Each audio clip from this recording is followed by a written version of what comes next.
देखो एक डायग्राम मैंने ये समझाया था इन डेफिनेशंस में पिछले उसमें, ये एक डॉटेड पार्ट, अभी ड्राइंग मत करो, है ये सब।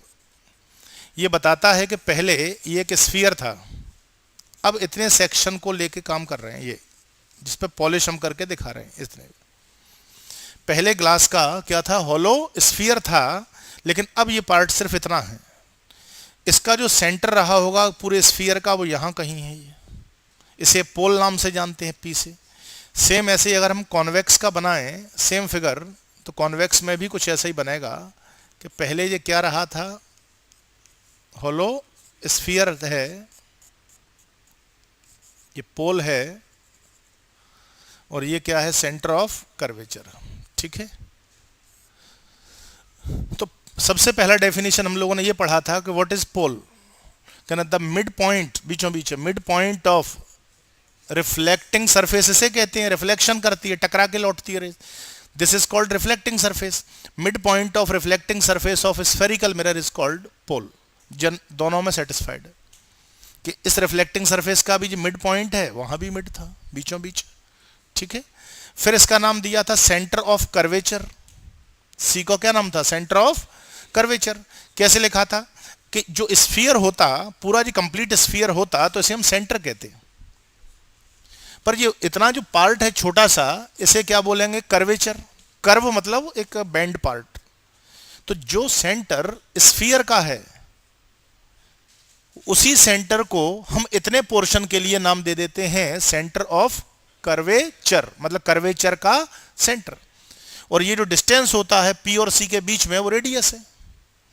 रेडियस कहां से ले आए, सेंटर से सरकमफ्रेंस तक का डिस्टेंस क्या कहलाएगा, रेडियस। रेडियस कहलाता है। अब अगर ये सेंटर वर्ड होता, सेंटर, तो ये रेडियस वर्ड होता, इसका नाम क्या है, सेंटर ऑफ कर्वेचर, तो ये डिस्टेंस का नाम है रेडियस ऑफ कर्वेचर। भाई अगर ये सेंटर है तो ये रेडियस है, अब सेंटर ऑफ कर्वेचर है तो रेडियस ऑफ कर्वेचर नाम आ जाएगा। ये जो लाइन होती है बीच में, आप देख पा रहे हैं पी और सी से होकर जाने वाली लाइन, दोनों की बात हो रही जनरल, इसका नाम होता है principal axis. This is called principal, कल हो चुकी है छोटी छोटी बातें, प्रिंसिपल एक्सिस। और सी से लेकर यहां तक का जो डिस्टेंस है वो रेडियस ऑफ कर्वेचर होता है, आर से डिनोट करते हैं दोनों मिररों में। अब डेफिनेशन कौन सी है वो बता दो, प्रिंसिपल एक्सिस। क्लियर हो गई, दो तीन जो लिखाई थी छोटी छोटी, पोल मिड पॉइंट होता है, सेंटर ऑफ कर्वेचर में क्या बोला कि किसी को भी ले लो figure, it is the centre of hollow sphere of which mirror is a part, कि हॉलो स्फीयर का जो सेंटर होता है, उस सेंटर को ही इस मिरर का सेंटर ऑफ कर्वेचर कह देते हैं, नाम कर्वेचर आ गया। अब बस लैंग्वेज इसकी लिखी जाएगी, हेडिंग बना दो आज की, प्रिंसिपल एक्सिस, और लिखो प्रिंसिपल एक्सिस में। अच्छा ये बताओ, डायग्राम देख के हम क्या बोल सकते हैं, line joining the P and C, language लिख दो, line joining the pole and centre of curvature is called principal axis. पूरी लाइन का नाम है, मार्किंग हम चाहे यहां लिखें चाहे यहां लिखें, पी और सी से होकर जाने वाली जो लाइन होती है, वो दोनों ही मिररों में, इस पूरी लाइन का एक नाम क्या होता है, प्रिंसिपल एक्सिस, ऐसे बोल देते हैं, वही प्रिंसिपल एक्सिस।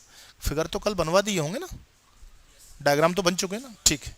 लिखो द प्रिंसिपल एक्सिस में लिखो बेटा, the line joining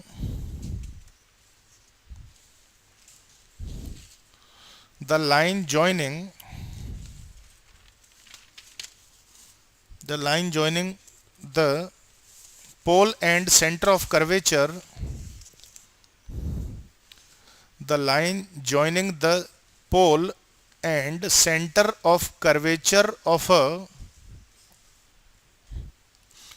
the line joining the pole and center of curvature of a spherical mirror, pole and center of curvature of a spherical mirror is called